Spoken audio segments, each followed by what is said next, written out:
Selamat malam pemirsa, TVRI Stasiun Maluku kembali menjumpai Anda lewat penayangan program Maluku Antar Nusa. Mengawali kebersamaan Anda dengan kami dalam program Maluku Antar Nusa, terlebih dahulu dapat Anda simak kilas berita utama.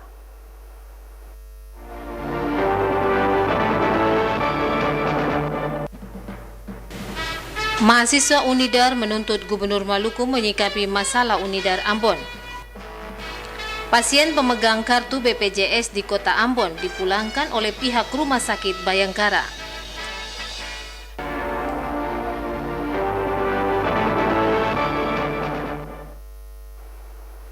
Demikian antara lain topik utama Maluku Antar Nusa malam ini, dan bersama saya Alen Deka Tompesi, kita ikuti Maluku Antar Nusa selengkapnya.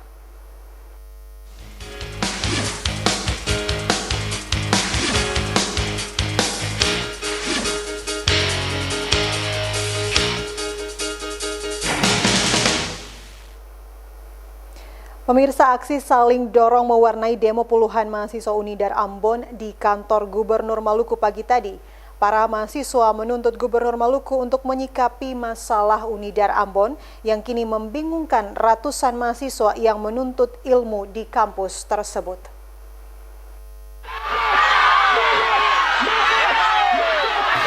Aksi demonstrasi ratusan mahasiswa Universitas Darussalam Ambon diwarnai kericuhan. Aksi dorong tak terelakkan antara mahasiswa dan Satpol PP saat mereka menerobos gerbang pintu utama kantor gubernur.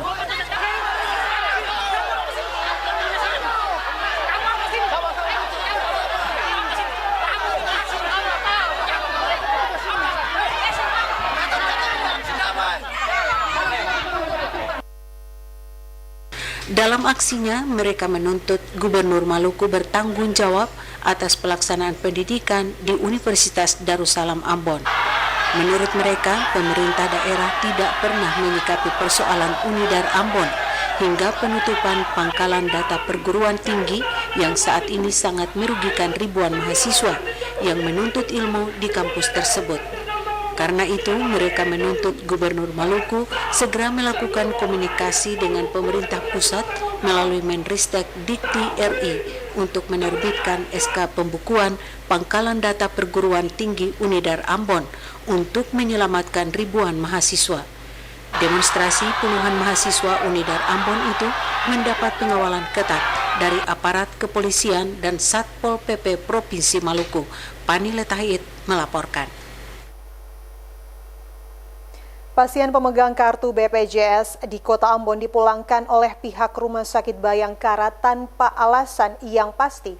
Padahal pasien tersebut dalam kondisi kritis karena penyakit yang dideritanya semakin parah.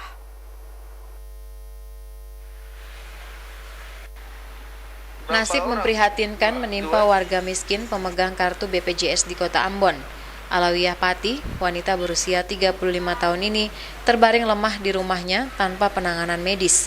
Sesekali ia mengerang kesakitan akibat penyakit yang dideritanya. Ibu dua anak ini mengalami infeksi tulang pada kaki kirinya. Sebelumnya ia juga pernah mengalami sakit yang sama di kaki kanannya dan harus diamputasi pada tahun 2012 lalu. Karena takut penyakitnya menyerang bagian tubuh yang lain, pihak keluarga membawa Alawiyah ke Rumah Sakit Bayangkara Ambon dan bersepakat untuk mengamputasi kaki kiri Alawiyah. Namun sayang, saat mengusulkan untuk dilakukan amputasi, pihak Rumah Sakit Bayangkara Ambon justru menyuruh pasien tersebut pulang tanpa memberikan alasan yang jelas. Hadeo Aziz, suami pasien, sangat menyesalkan tindakan yang dilakukan rumah sakit, padahal mereka merupakan peserta aktif BPJS Mandiri dan tak pernah menunggak pembayaran. Lalu dokter bilang, ibu kalau saya keluar nanti ibu dikenakan ke pasien umum, dikenakan biaya pasien umum.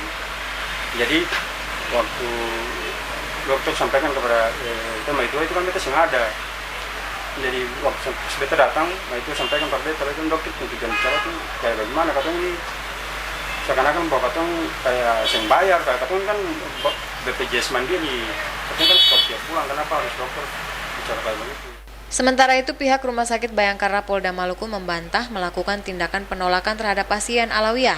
Hal ini ditegaskan Kepala Rumah Sakit Bayangkara Polda Maluku, Komisaris Polisi Dr. Agus Gede. Tegaskan lagi dari pihak Rumah Sakit Bayangkara tidak pernah mengusir atau bahkan dikatakan menolak, itu tidak pernah sama sekali. Buktinya di rumah sakit kami sudah dilakukan rawat inap terhadap pasien ini sebanyak 3 kali. Yang pertama pada tanggal 27 Agustus sampai dengan 9 September itu sudah dirawat sama dokter bedah kami dan dokter spesialis penyakit dalam kami. Hingga kini kondisi tubuh Alawiyah semakin parah. Pihak keluarga berharap pemerintah untuk melihat kondisi mereka yang memprihatinkan tersebut. Christine Sipahelut Kurniawan melaporkan. Ketua Umum Pimpinan Pusat Muhammadiyah melakukan silaturahmi dengan Gubernur Maluku pagi tadi. Silaturahmi tersebut dalam rangka membicarakan kesiapan Kota Ambon Maluku sebagai tuan rumah pelaksanaan sidang Tanwir Muhammadiyah Februari 2017 mendatang. Ketua Umum Pimpinan Muhammadiyah Profesor Haidir Nasir melakukan kunjungan ke Kota Ambon Senin pagi. Kehadiran Ketua Umum DPP Muhammadiyah di Ambon dalam rangka melihat langsung kesiapan Kota Ambon Maluku sebagai tuan rumah pelaksanaan sidang Tanwir Muhammadiyah yang akan dilaksanakan pada bulan Februari 2017 mendatang. Selain melihat kesiapan Kota Ambon, Ketua Umum PP Muhammadiyah juga bersilaturahmi dengan Gubernur Maluku. Dalam silaturahmi ini, Ketua Umum PP Muhammadiyah menjelaskan rencana pelaksanaan sidang Tanwir Muhammadiyah yang akan dilaksanakan di Kota Ambon. Dipilihnya Kota Ambon Maluku sebagai tuan rumah karena daerah ini memiliki sejarah dalam pembentukan NKRI. Di samping itu, Muhammadiyah ingin memanfaatkan kearifan Maluku dengan budaya Pela Gandong menjadi kekuatan dalam merawat kebinekaan, kemajemukan, dan kebersamaan. Maluku kendati pernah mengalami dinamika dan masalah, tetapi justru dari situ ada pendewasaan tentang hidup dalam keragaman, hidup dalam kerukunan, damai dan toleran. Dan Muhammadiyah ingin merawat itu serta mengajak kita untuk menjadi masyarakat yang berkemajuan. Yang terakhir, sidang Tanwir ini juga mengusung tema membangun karakter Indonesia berkemajuan yang kita harapkan bahwa bersama masyarakat Maluku, Muhammadiyah ingin mendorong bangsa ini menjadi bangsa yang punya karakter kuat sebagai bangsa yang religius, cerdas berilmu, kemudian mandiri dan punya solidaritas sosial yang tinggi. Gubernur Maluku Said Assegaf atas nama pemerintah daerah dan masyarakat mendukung sepenuhnya pelaksanaan sidang Tanwir Muhammadiyah yang akan dilaksanakan di Ambon.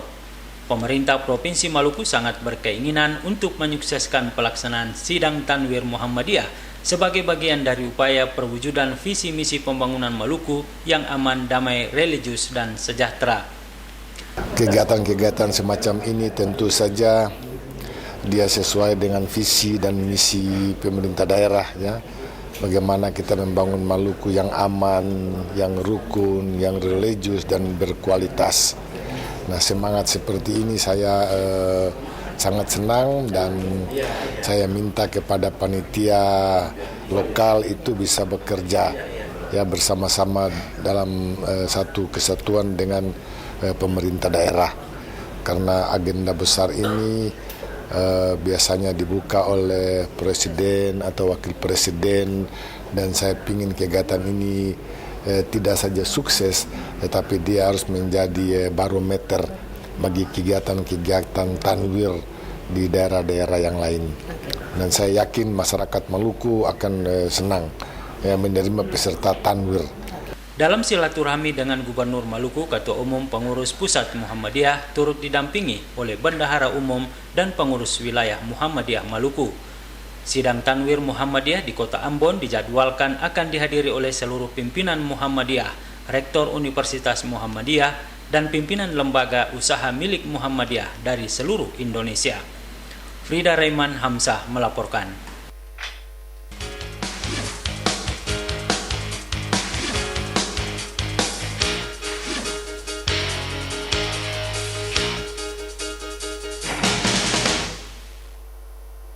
Pemirsa, rangkaian kegiatan kampanye calon wali kota dan wakil wali kota Ambon di sejumlah lokasi dapat Anda simak dalam segmen Pemilu Kada berikut ini.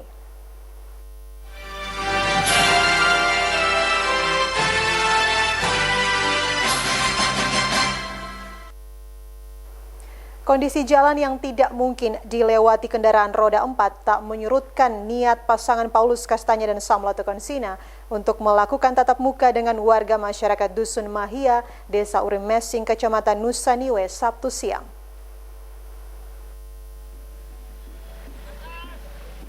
Dengan berkendara roda 2, pasangan calon wali kota dan wakil wali kota Paulus Kastanya dan Samlato Konsina mengunjungi warga masyarakat Dusun Mahia, Kecamatan Nusa Niue, Sabtu siang.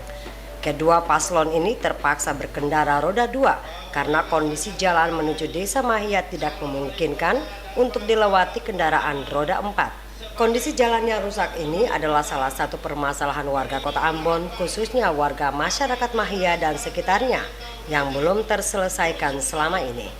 Kedatangan Pantas di Dusun Mahia ini disambut warga setempat dengan musik toto buang, musik khas orang Ambon. Jiwa merakyat Pantas terlihat saat poli sapaan dari Paulus Kastanya dan Samlato Konsina menelusuri jalan setapak Dusun Mahia dengan menyalami warga satu persatu.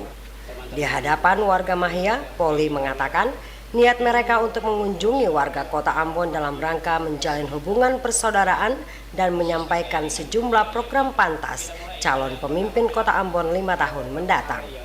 Satu di antara program Pantas adalah penyediaan lapangan kerja yang luas dengan mengembangkan ekonomi kreatif dan membangun industri kreatif, baik itu di bidang musik, tarian, kuliner lokal, dan lain-lain. Hal senada juga disampaikan calon wakil wali kota Ambon, Samlato Konsina. Pembenahan kota Ambon telah dilakukan pemerintah kota Ambon. Saatnya kini Pantas dengan program-program prioritas mereka akan berbuat lebih untuk rakyat bagi peningkatan kesejahteraan warga masyarakat dan pengembangan kota Ambon ke arah yang signifikan. Devi bin Umar dan Ongen Limba melaporkan. Sementara itu, pasangan calon wali kota dan wakil wali kota Ambon nomor urut 1, Richard Lohinapesi Syarif Hadler, menggelar kampanye dan tatap muka di beberapa lokasi. Pasangan Paparisa baru menggelar kegiatan dengan tatap muka bersama pengurus Muhabat Latuhalat dan warga Romean, Kota Ambon. Sementara kampanye dilakukan di Dusun Bandaria dan Laha, Kecamatan Teluk Ambon. Pasangan calon wali kota dan wakil wali kota Ambon nomor urut 1 Richard Lohinapesi Syarif Hadler semakin meneguhkan komitmennya untuk memenangkan Pilkada Kota Ambon 2017 mendatang. Pasangan berakronim Paparisa Baru Ahad kemarin menggelar sejumlah kegiatan tatap muka maupun kampanye di masyarakat. Kegiatan pasangan Paparisa Baru diawali dengan tatap muka bersama anggota dan pengurus Muhabet di Latuhalat.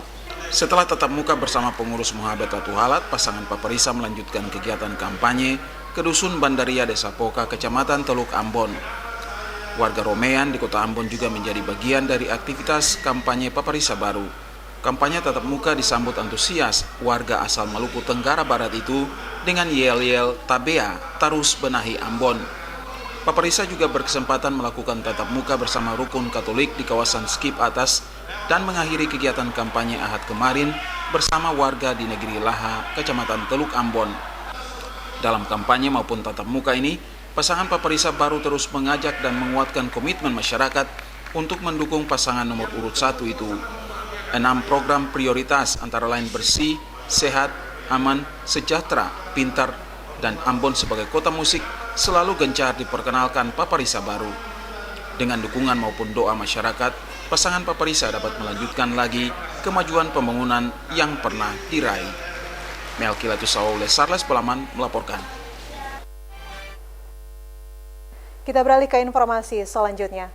Pemirsa, Taman Makam Pahlawan KPHH Tantui Ambon terdiri dari gedung persemayaman dan Taman Makam Pahlawan. Bagian-bagian tersebut patut diketahui warga sebagai bentuk pelestarian nilai-nilai kepahlawanan.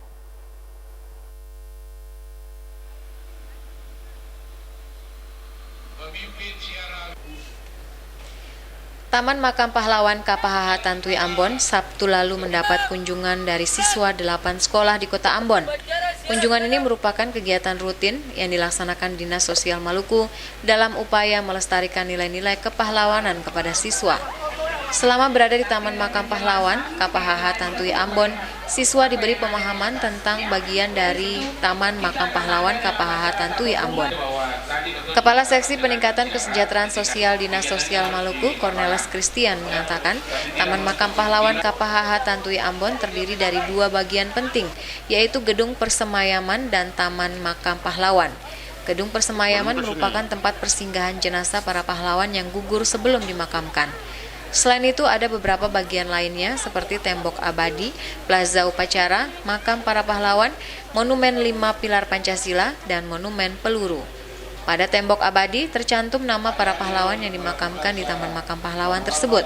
Sementara plaza upacara dimanfaatkan sebagai lokasi upacara penghormatan kepada para pahlawan. Di Taman Makam Pahlawan KPHH Tantui Ambon terdapat 704 makam yang terdiri dari 615 anggota TNI, 10 anggota Polri, 7 pegawai negeri sipil, dan pahlawan tak dikenal sebanyak 72 makam. Dengan mengenal bagian-bagian penting dari Taman Makam Pahlawan KPHH ini, upaya melestarikan nilai-nilai kepahlawanan kepada siswa di daerah ini dapat teraplikasi dengan baik. Otis Kotadini melaporkan.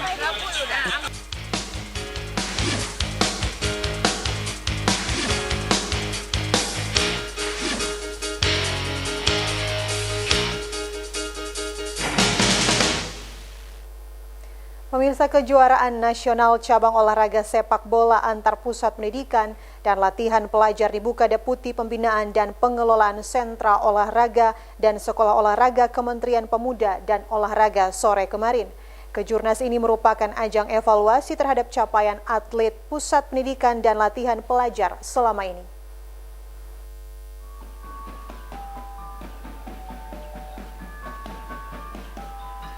Kejuaraan nasional cabang olahraga sepak bola antar pusat pendidikan dan latihan pelajar yang dibuka sore kemarin diikuti sebanyak 15 tim. Mereka berasal dari atlet PPLP, PPLPPD, dan sekolah khusus olahraga. Kegiatan ini akan berlangsung hingga tanggal 9 bulan ini. 15 tim ini dibagi dalam 4 grup. Masing-masing grup terdiri dari 4 kesebelasan. Hanya grup D yang ditempati kesebelasan Maluku, Papua, dan Bangka Belitung. Gubernur Maluku yang diwakili staf ahli sumber daya manusia Halim Datis mengatakan kejuaraan nasional yang dilaksanakan ini membuktikan bahwa Maluku semakin dicintai dan dipercaya oleh pemerintah pusat. Kejurnas ini sangat penting untuk mendapatkan generasi muda yang tangguh, cerdas, inovatif, kreatif, dan berkualitas. Event ini juga dapat menjadi media untuk menggairahkan olahraga pelajar dalam rangka mempersiapkan bibit-bibit unggul di cabang olahraga sepak bola. Deputi Pembinaan dan Pengelolaan Sentra Olahraga dan Sekolah Olahraga, Teguh Raharjo, ketika membuka kegiatan itu mengatakan ditunjuknya Maluku sebagai tuan rumah kejurnas antar PPLP, PPLPD, dan Sekolah Khusus Olahraga karena daerah ini memiliki potensi sepak bola yang cukup baik. Ini merupakan agenda rutin tahunan yang dilaksanakan Kementerian Pemuda dan Olahraga serta kementerian lainnya. Output dari kejurnas antar PPLP, PPLPD, dan Sekolah Khusus Olahraga semua cabang olahraga cukup memberi kontribusi kepada daerah masing-masing. Hal itu terlihat ketika PON Jawa Barat kemarin. Lebih dari 1.000 atlet PPLP, PPLPD, dan Sekolah Khusus Olahraga terlibat dan turut meramaikan perburuan medali. Kedepan PPLP akan ditingkatkan menjadi Sekolah Khusus Olahraga. Pembukaan kejurnas tersebut dilanjutkan dengan pertandingan antar kesebelasan Maluku melawan kesebelasan Papua yang berakhir dengan kemenangan tuan rumah Maluku 1-0. Otis Kotadini melaporkan. Kapolres Pulau Ambon dan Pulau-Pulau Lease AKBP Harold Wilson Huai menegaskan kasus penganiayaan yang dilakukan Jimmy Papilaya, tim sukses salah satu pasangan calon terhadap Saka Riri Hena, fungsionaris Partai Golkar Maluku adalah murni kasus pidana dan tidak ada kaitannya sama sekali dengan politik.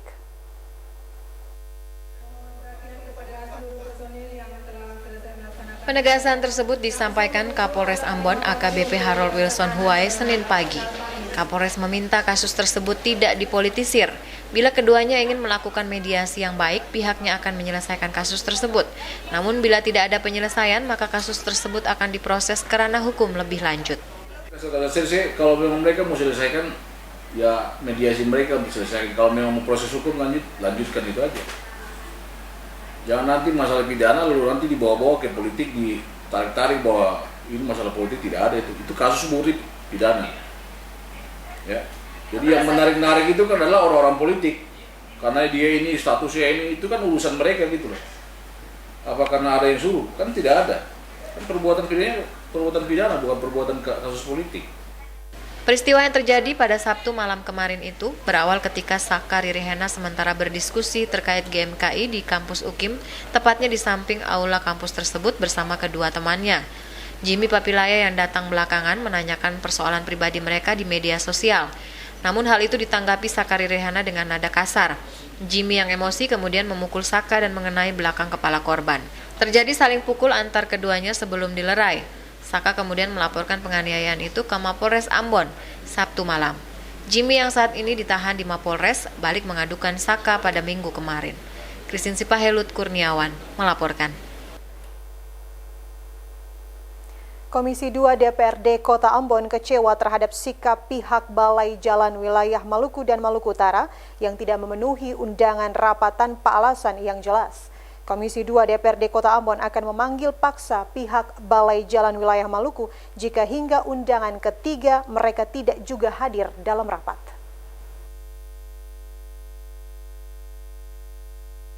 Rapat kerja antara Komisi 2 DPRD Kota Ambon dengan pihak Badan Ekonomi dan Kerjasama Kota Ambon terpaksa dibatalkan karena ketidakhadiran pihak Balai Jalan Wilayah Maluku dan Maluku Utara. Tidak ada pemberitahuan resmi terkait dengan ketidakhadiran pihak Balai Jalan Wilayah Maluku dalam rapat kerja dimaksud. Rapat kerja antara Komisi 2 DPRD Kota Ambon dengan pihak Badan Ekonomi dan Kerjasama Kota Ambon sangat membutuhkan kehadiran pihak Balai Jalan. Kehadiran pihak Balai Jalan dalam rapat kerja tersebut terkait dengan izin pembangunan papan reklame pada 6 titik di kawasan Jalan Jenderal Sudirman hingga ke Wayame. Anggota Komisi 2 DPRD Kota Ambon Yusuf Latumeten mengatakan ketidakhadiran pihak Balai Jalan dalam rapat kerja tersebut cukup mengganggu agenda DPRD Kota Ambon.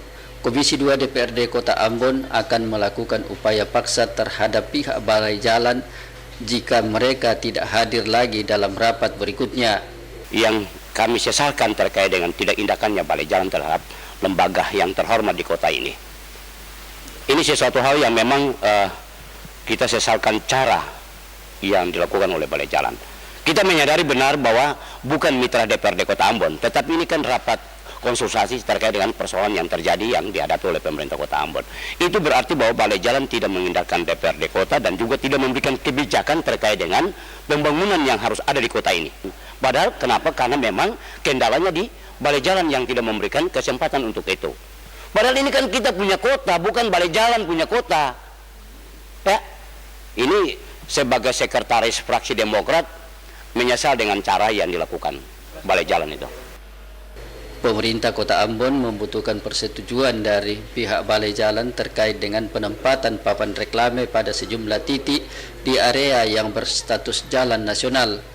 Menurut rencana, pemerintah Kota Ambon akan mendirikan 6 papan reklame masing-masing di Jalan Said Perintah, Jalan Jenderal Sudirman 2 titik, Jalan Jenderal Pierre Tendean, dan 2 titik di Jalan Putuhena. Julius Padaunan dan Junaidi Asril melaporkan. Pemirsa, 30 finalis putra-putri Denat Sepa tampil dalam malam Grand Final Sabtu lalu. Ajang ini diharapkan dapat dilakukan secara rutin untuk mencetak generasi muda Maluku yang berkualitas.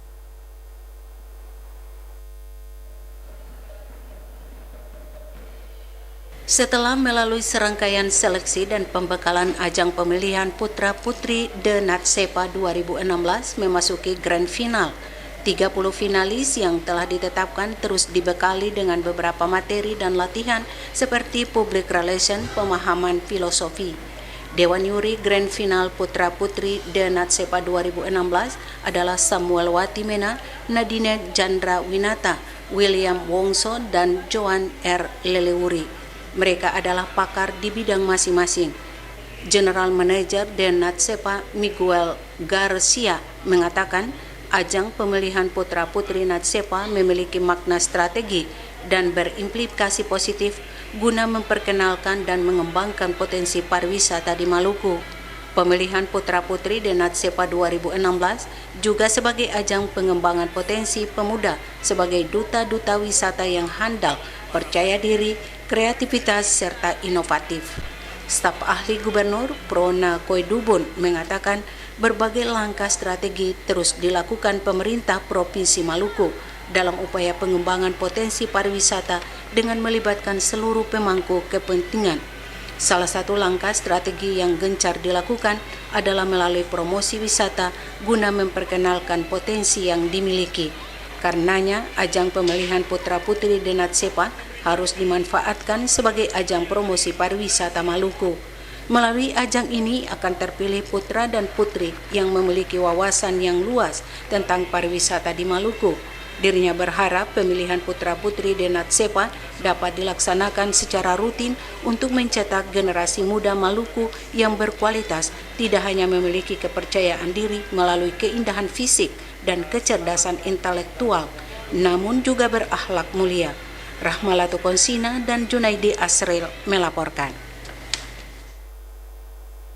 Pengelolaan dana desa menjadi isu penting dalam rapat kerja para kepala desa dan Badan Permusyawaratan Desa se-Kabupaten Maluku Barat Daya Selasa lalu di Ambon. Rapat kerja tersebut juga membahas tata kelola pemerintahan desa yang profesional.